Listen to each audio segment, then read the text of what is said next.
waxyaalahaas waa la arkaa adduunka marka xilliyahaas oo kale qaab loo wada shaqeeyaa jira siyaasiyiintu way isu yimaadaan dagaalada haddii wadna qabsadaan oo kale siyaasiyiintu way isu yimaadaan siyaasadda halkaasaa la dhigaa waxaa la yidhaha ummadda aynu siyaasadda ka rabno aynu badbaadinno adduunka kale akhlaaqiyadka siyaasadeed deegaankeedu halkaa ma gaadhin innagu waxaan leenahay mucaarad masiibo quutayaala oo aad u raadiya masiibo inay dhacdo oo sooranaysa haddii masiibada dhacdo dadku baaba'an yay xukumayaan in dagaal dhaco ummaddu gubato in abaartu intay dhacdo dadku gaajo wada dhintaan oo carruur wada gaajaysan la soo sawiro haddana in sicir bararkan ummaddu ay baaba'day wada gaajooto mucaaradku dawladdu waxay ku challenge gareeyaan inay soo bandhigaan qorshahooda oo hadda dawladdu qorshay soo bandhigaysaa maanta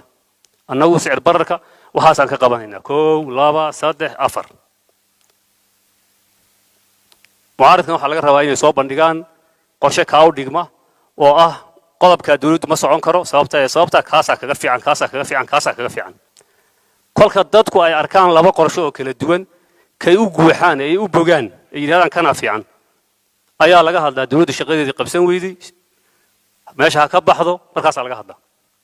waxbaba adigoon haynin totally waxaalin kar leedahay inaad tiraahdo waxaad adigu xalinaysaa dadka aad u sheegin waa dhibaato gaar ahaan marka aad leedahay taariikh madow oo shalay markii dadkan la dilayay markii karaamada bini aadamka uu kala weyn yahay bariiska qaaliyoobay yaa muuqata sababta haddii bariiskii la soo casilayo ama dawladdu meesha uga baxayso waxaa ka horreysay tacadigii dadka lagu hayay ee qaybta ka ahayd garab taagneed maxaad adigu u soo hortaagantay ummadda maad cafis weydiisatid ummadda miyaad leedahay moral authority aad dadka ku soo hor istaagto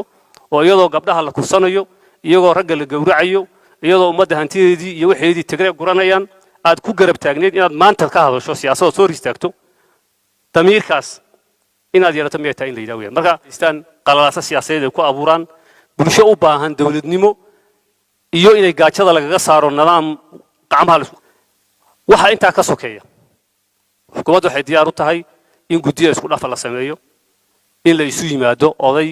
muxaarid muxaafid aqoon-yahan ganacsade kulli si arrinta sicir bararka oo laga yaabo inay dadkeenna aad uga laafato haddaan qorshe lala iman qorshe maysan looga yeelan lahaa laakiin arrinta sicir bararka sidii abaartii oo kale labadii bilood oo horreysay in looga faa'iidaysto kursi in lagu raadiyo xukun in lagu bedeliyo sax ma kursi 4 sano ka hor yaala meesha oo bannaan ma jiro kursi 4 sano ka hor meesha yaala ma jiro dawladdani maandid bay haysataa 4 sano markay dhamaysato ciddii qorshaheeda la imanaysa la soo tartamaysa waa soo dhaweynaynaa intaa ka hor laakiin mar haddii maandidka inta uu taagan yahay qalala oo intay waqti u hesho ay xallin weydo maxaa dhacaya dabcan xukuumadda mas'uuliyaddeeda ay qaadato markaa way isweydiiso haddaan ummadda badbaadin kari weyno badbaadin kari weyn fadhiga meesha loo fadhiyaa mushaar lagu qaata maaha taana wadday leedahay xildhibaanadii baa jooga odayaashii baa jooga waa laga wada hadli